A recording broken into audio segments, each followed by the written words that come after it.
بسم اللہ الرحمن الرحیم۔ السلام علیکم، ہمارے چینل میں خوش آمدید ناظرین۔ آج آپ کے لیے میں انتہائی خوفناک، سنسنی خیز اور دلچسپ کہانی لے کر آئی ہوں، لیکن کہانی شروع کرنے سے پہلے آپ سے گزارش ہے کہ اگر آپ ہمارے چینل پر نئے ہیں تو ہمارے چینل کو ضرور سبسکرائب کیجیے تاکہ آپ کو ہماری ویڈیوز سب سے پہلے ملیں۔ ہر سال کی طرح اس سال بھی بہترین اسٹوڈنٹ کا ایوارڈ جاتا ہے قمر علی کو۔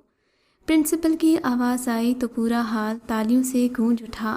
میں تمام بچوں سے کہتا ہوں کہ وہ بھی قمر سے سبق لیں اور کوشش، محنت اور لگن سے تعلیم حاصل کریں تاکہ اگلے سال یہ ایوارڈ وہ اپنے نام کر سکیں۔ اب میں دعوت دیتا ہوں قمر علی کو کہ وہ اسٹیج پر آئیں اور اپنا سرٹیفکیٹ اور ایوارڈ حاصل کریں۔ ہال ایک بار پھر تالیوں سے گونج اٹھا تھا۔ اسی تالیوں کی گونج میں قمر اٹھا اور اسٹیج سے اپنا ایوارڈ وصول کیا۔ ہم لوگ شہر کے بہت ہی مشہور اسکول میں پڑھتے تھے۔ یہ اسکول کافی بڑا تھا۔ یہاں 12 جماعت تک تعلیم کی سہولت تھی۔ بڑا نام اور فیس مناسب ہونے کی وجہ سے امیر طبقے اور متوسط طبقے کے بچے یہیں تعلیم حاصل کرتے تھے۔ یہ اسکول 3 منزلہ تھا اور ہر منزل پر 12 کمرے تھے، جس میں کلاس، اسٹاف روم اور واش روم بنے ہوئے تھے۔ نیچے ایک بڑا کھیل کا میدان تھا جس میں آدھی چھٹی کے وقت بچے کھیلتے تھے۔ اسکول کے سالانہ تقریبات بھی وہیں منعقد ہوتی تھیں۔ اسکول کے بارے میں ایک بات مشہور تھی کہ اس اسکول کی تیسری منزل کے کونے والے کمرے میں آصف بستا ہے، حالانکہ اس بات کا حقیقت سے کوئی تعلق نہیں تھا اور محض بچے کو ڈرانے کے لیے کسی نے اس بات کی افواہ اڑائی تھی جو کہ مشہور ہو گئی۔ وہ کمرہ ہمیشہ کھلا رہتا تھا۔ اس وقت ہم 5ویں جماعت میں پڑھتے تھے اور قمر ہماری کلاس کا ایک ہونہار لڑکا تھا۔ یہ بہت ہی نرم مزاج، سلجھا ہوا، سب کی آنکھوں کا تارا تھا۔ کسی کو کچھ بھی پوچھنا ہو تو وہ قمر سے پوچھ لیتا تھا۔ وہ بھی بڑے شوق سے اپنے دوستوں کو سمجھاتا تھا۔ دوست تو دوست، اس کے استاد بھی اس سے خوش تھے۔ خدا نے اسے اتنی صلاحیتوں سے نوازا تھا کہ کبھی کبھار تو استاد بھی اس سے مشورہ لے لیا کرتے تھے۔ ہر امتحان میں کامیابی وہ بھی امتیازی نمبروں سے اس کے قدم چومتی تھی۔ نہ صرف اپنے والدین کے لیے بلکہ اسکول کے لیے بھی وہ فخر کا باعث تھا۔ وہ پورے علاقے کی شان تھا۔ کہتے ہیں جہاں اچھائی ہوتی ہے وہاں برائی بھی پنپتی ہے۔ کچھ ایسا ہی قمر کے ساتھ بھی ہوا۔ ہماری جماعت میں 2 لڑکے ایسے تھے جو سب سے زیادہ نالائقوں کی فہرست میں آتے تھے۔ کلاس میں روز سزا پانا، ہوم ورک نہ کر کے آنا، دوسرے بچوں کو تنگ کرنا، یہ سب ان کا مشغلہ تھا۔ آئے دن کوئی نہ کوئی لڑکا ان کی شکایت لے کر پرنسپل صاحب کے پاس جاتا تھا۔ ان کے والدین کو کئی بار بلا کر سمجھایا۔ اساتذہ نے بھی پیار، ٹر ٹپٹ گویا ہر حربہ آزما لیا، مگر ان کے معمول میں کوئی فرق نہیں آیا۔ اب ان کے نشانے پر قمر آیا تھا۔ وہ آئے دن نت نئے طریقوں سے اسے ستاتے تھے۔ کبھی اس کا لنچ باکس چھین کر کھا جانا، کبھی اس کے کتابیں چھپا دینا، کبھی یونیفارم گندا کر دینا۔ قمر نے ایک دو بار پرنسپل صاحب سے شکایت کی مگر اس کے معمول پر کوئی فرق نہ پڑا۔ امتحان قریب تھے۔ عاصم اور اظہر کی شرارتیں بڑھتی جا رہی تھیں جس کی وجہ سے قمر ذہنی پریشانی میں مبتلا رہنے لگا۔ قمر کے والدین نے پرنسپل صاحب سے سخت الفاظ میں اس بات کی شکایت کی، جس کا اثر یہ ہوا کہ 1 ہفتہ تک تو سب کچھ ٹھیک رہا۔ اس کے بعد حالات پھر وہی ہو گئے۔ ایک دن قمر کو اپنی کاپی نہیں مل رہی تھی جس میں اس کا پورے سال کا کام بھرا ہوا تھا۔ وہ بہت پریشان ہوا۔ استاد کو کہا تو انہوں نے سب بچوں کے بستے چیک کیے مگر کسی کے پاس وہ کاپی نہ ملی۔ خیر استاد نے قمر سے کہا چونکہ امتحانات قریب ہیں تو ہم تمہیں کسی اور بچے کی کاپی کی نقل بنا کر دے دیتے ہیں تاکہ تم امتحان کی تیاری کر سکو۔ قمر بہت اداس ہو گیا۔ اس نے بہت محنت سے کام کیا تھا۔ اس دن آدھی چھٹی میں عاصم اور اظہر اس کے پاس آئے۔ کیوں چیمپئن، کیا ہوا، کاپی کھو گئی؟ عاصم بولا، ارے ہاں منا، اب امتحان میں پاس کیسے ہوگا؟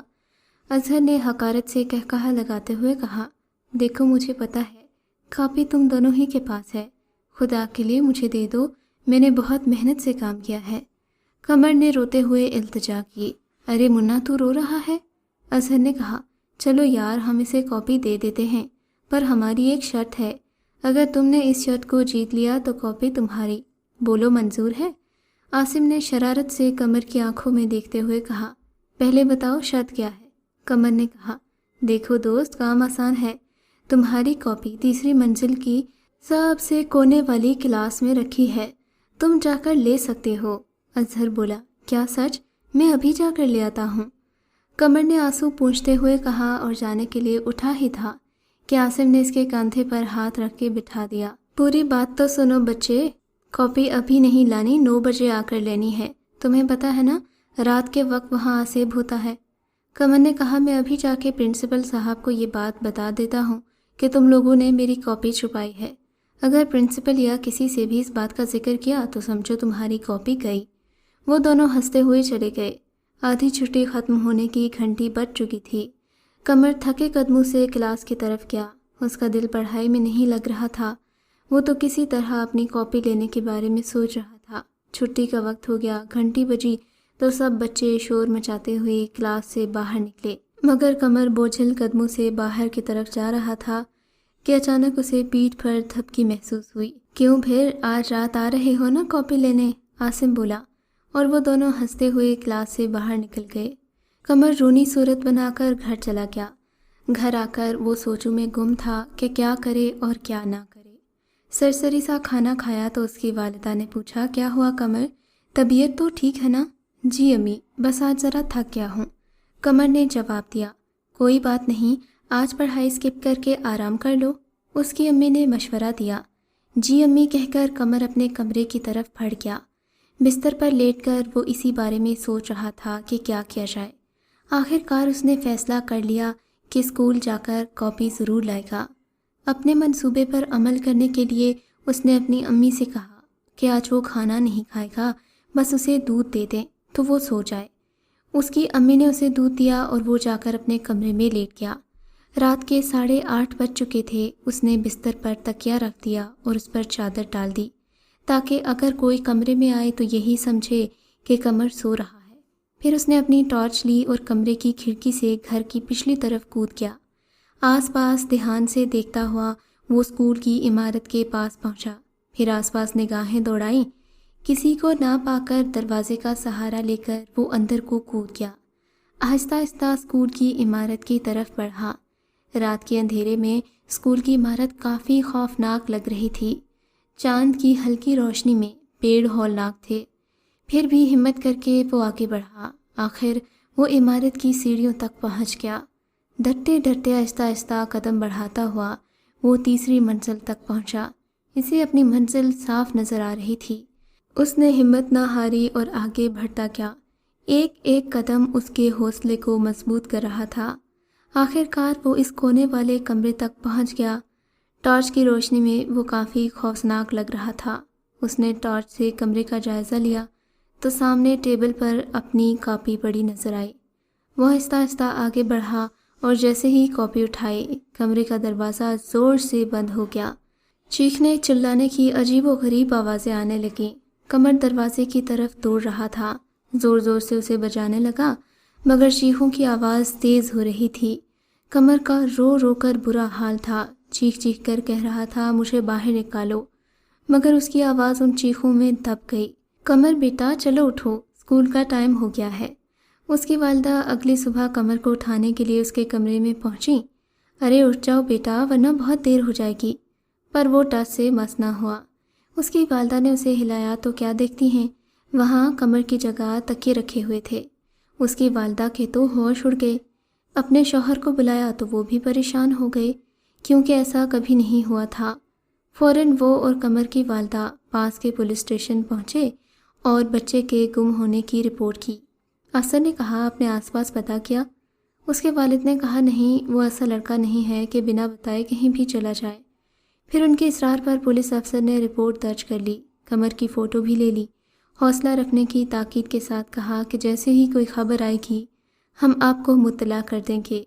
قمر کی والدہ کو تو رو رو کر برا حال تھا، اس کے والد بھی سر پکڑ کر بیٹھ گئے کہ یہ اچانک کیا ہو گیا۔ ارے یہ کمرہ کیسے بند ہے؟ اسکول کے چپڑاسی نے تیسری منزل کے کونے والے کمرے کو بند دیکھ کر کہا۔ اس نے فوراً یہ خبر اسکول کے ایڈمنسٹریٹر کو دی، وہ بھی آئے اور چپڑاسی کو اسے کھولنے کے لیے کہا۔ جو ہی کمرے کا تالا توڑا گیا، ایک دردناک منظر نے ان کا استقبال کیا۔ زمین پر قمر کی لاش پڑی تھی، اس کا منہ کھلا تھا اور آنکھیں پھٹی ہوئی تھیں، جیسے کسی چیز سے ڈر گیا ہو۔ اس کے ہاتھ میں وہی کاپی تھی۔ فوراً یہ خبر اس کے گھر تک پہنچائی گئی۔ ڈاکٹر نے چیک کر کے بتایا کہ بہت زیادہ ڈر کی وجہ سے اس بچے کی موت واقع ہوئی۔ قمر کی والدہ کو جیسے بے ہوشی کے دورے پڑ رہے تھے۔ بڑی مشکل سے انہیں دلاسا دیا اور پھر بہت سی اشکبار آنکھوں کے ساتھ اسے سپرد خاک کر دیا گیا۔ اس واقعے کو 7 سال ہو چکے تھے۔ رات کے 1:30 بج رہے تھے جب میں اپنے 2 دوستوں علی اور جاوید کے ساتھ سینما سے آخری شو دیکھ کر نکلا۔ ہم سب فلم پر اپنی اپنی رائے دے رہے تھے۔ یار فلم بہت ڈراؤنی تھی۔ جاوید بولا، کوئی شک نہیں یار۔ میں نے تائید کی، پر علی بولا، یار یہ سب بس فلم ہی ہوتا ہے، حقیقت کا اس سے کوئی واسطہ نہیں۔ نہیں یار، کچھ تو ہوتا ہوگا، میں نے کہا۔ پھر اس طرح کی باتیں کرتے ہوئے ہم ایک ریسٹورینٹ پر پہنچے، کھانا منگوایا۔ رات بہت ہو چکی تھی تو ہلکا پھلکا کھانا کھایا۔ چونکہ ہم سب ایک ہی محلے میں رہتے تھے تو ایک ہی ٹیکسی لی اور گھر کو روانہ ہو گئے۔ اگلے دن بھی اسکول میں ہی تبصرہ کر رہے تھے کہ ان چیزوں کا وجود ہوتا ہے کہ نہیں۔ علی نے کہا، سیدھی سی بات ہے، چل کر کسی بابا سے پوچھ لیتے ہیں۔ یہ سن کر سبھی راضی ہو گئے۔ اگلے دن ہی ایک بابا جی کے پاس پہنچے۔ بابا جی ہمیں دیکھ کر مسکرائے اور اس سے پہلے کہ ہم تینوں ان سے کوئی سوال پوچھتے، بابا جی بول پڑے، بچہ رک جا، میرے پاس بھٹکتی روحیں کچھ بتا رہی ہیں۔ پھر جیسے کان لگا کر کچھ سن رہے ہوں، پھر اچانک سے بولے، بیٹا اس سال 9ویں کے امتحان میں تم تینوں کامیاب ہوگے۔ علی ہنسا اور بولا، بابا پہلے پوچھ تو لیا ہوتا ہمارا کیا مسئلہ ہے، ہم تینوں 12ویں میں ہیں۔ یہ کہتے ہوئے ہم وہاں سے چل دیے۔ دیکھا میں نہ کہتا تھا کہ یہ سب کچھ نہیں ہوتا۔ علی بولا، پھر ہم پاس کے ہوٹل میں چائے پینے گئے۔ چائے پیتے ہوئے میں نے آئیڈیا دیا کہ کیوں نہ ہم اس طرح کی فلم کریں جو وہ کرتے تھے، روح کو بلانے کے لیے دیکھتے ہیں، اگر کچھ ہوتا ہے تو پھر پتہ چل جائے گا۔ علی کو یہ رائے پسند آ گئی، مگر جاوید گھبرا رہا تھا۔ جاوید کو راضی کرنا کوئی مشکل کام نہیں تھا، مسئلہ یہ تھا کہ یہ کام کیا کہاں جائے۔ سب کی متفق رائے کے مطابق غفور چاچا کے گیراج کے پیچھے والا کمرہ بہترین ثابت ہوا، جو غفار چاچا کے گیراج سے ہی متصل تھا اور کسی کے استعمال میں نہیں تھا۔ رات کے وقت وہاں کوئی آتا بھی نہیں تھا۔ خیر، جیسے فلم میں دکھایا گیا تھا، ہم لوگ سبھی چیزیں لے کر مقررہ وقت پر چچا غفار کے گیراج کے پیچھے پہنچے۔ اندر سے ہم نے دروازہ بند کر لیا اور اپنا کام شروع کیا۔ سب نے ایک دوسرے کا ہاتھ تھام لیا، موم بتیاں جلا لیں، پھر روح کو پکارنے لگے، مگر کچھ بھی نہ ہوا۔ دیکھا یہ سب بکواس ہوتا ہے، علی نے کہا کہ اچانک تیز ہوا کا جھونکا محسوس ہوا اور دروازہ کھل گیا۔ ہوا کی وجہ سے موم بتیاں بجھ گئیں، پھر سناٹا چھا گیا۔ جاوید، کافی ڈر لگ رہا ہے یار۔ ارے جاوید، کچھ نہیں ہوا، بس یہ سب فلموں تک محدود ہوتا ہے۔ علی بولا، چلو یار چلتے ہیں، رات کافی ہو چکی ہے۔ پھر میں نے اور علی نے پہلے جاوید کو چھوڑا کہ وہ مزید نہ ڈرے، اور پھر ہم دونوں بھی اپنے اپنے گھروں کو چل دیے۔ اگلی صبح حسب معمول عاصم اور اظہر ٹیچر کی ڈانٹ سن رہے تھے۔ وجہ پتہ چلی تو موصوف اسکول میں سگریٹ پی رہے تھے۔ آئے دن کچھ نہ کچھ کام ہوتا تھا۔ پتہ نہیں یہ لوگ کیسے ڈونیشن کے بلبوتے پر یہاں تک پہنچ گئے تھے، ورنہ لائق تو وہ 5ویں جماعت کے بھی نہیں تھے۔ یار یہ لڑکا کون ہے؟ میں نے کلاس شروع ہونے سے پہلے علی سے پوچھا۔ پتہ نہیں یار، پہلی دفعہ دیکھا ہے۔ وہ ایک خوبصورت نوجوان تھا جس کی باوقار چال بتا رہی تھی کہ کسی مہذب اور تعلیم یافتہ گھرانے کا بیٹا ہے۔ اس نے ہماری طرف آتے ہوئے جاوید سے کچھ پوچھا اور پرنسپل صاحب کے آفس کی طرف چل پڑا۔ ہماری پہلی کلاس شروع ہوئی تھی کہ پرنسپل صاحب آئے، ان کے ساتھ وہی لڑکا تھا۔ کلاس ان سے ملیے، یہ ہیں قمر، نیو ایڈمنسٹریٹر، اور چونکہ یہ سیمسٹر کے بیچ میں آئے ہیں تو آپ سب سے گزارش ہے کہ ان کے ساتھ بھرپور تعاون کیجیے گا۔ یار یہ تو وہی لڑکا ہے جسے ہم نے دیکھا تھا۔ اچھا یہ تو داخلے کے لیے آیا تھا، پر اس کا نام سن کر 5ویں والا قمر یاد آ گیا۔ علی بولا، آدھی چھٹی میں ہمارا پورا ٹولہ قمر کے پاس گیا۔ سلام دعا کر کے ہم سب نے اپنا تعارف کروایا۔ جاوید بولا، بھائی تمہیں دیکھ کے ہمیں اپنا دوست یاد آ گیا، اس کا نام بھی قمر تھا، مطلب اب نہیں ہے؟ قمر بولا، نہیں اب وہ ہمارے بیچ نہیں رہا، کچھ سال پہلے ہی اس کا انتقال ہو گیا ہے۔ ہم سب نے اسے کہا کہ کسی بھی چیز کی ضرورت ہو تو وہ ہم سے پوچھ لیا کرے، ہر ممکن تعاون کا یقین دلایا۔ قمر واقعی ذہین تھا، اگر آج وہ ہوتا تو بالکل اسی کی طرح ہوتا۔ یہ قمر بھی بالکل ہمارے دوست جیسا تھا، بہت سلجھا ہوا اور کم گو لڑکا، شخصیت بھی باوقار تھی۔ دوسرے سیمسٹر کے امتحانات شروع ہونے والے تھے کہ ہم سب اس میں مصروف ہو گئے۔ ہم تینوں دوستوں کی عادت تھی کہ ہم گروپ اسٹڈی کرتے تھے۔ اس بار میں نے قمر کو بھی دعوت دی تھی کہ اگر وہ شامل ہونا چاہے تو ہمارے ساتھ آ سکتا ہے، مگر اس نے معذرت کر لی۔ امتحان شروع ہوئے اور ختم بھی ہو گئے۔ جاوید نے کہا اس بار تو شاید پاسنگ مارکس ہی ملیں گے۔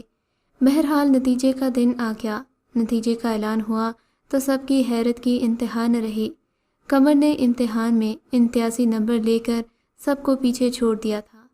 ہم نے اسے مبارکباد دی اور پارٹی مانگی تو وہ منع نہ کر سکا۔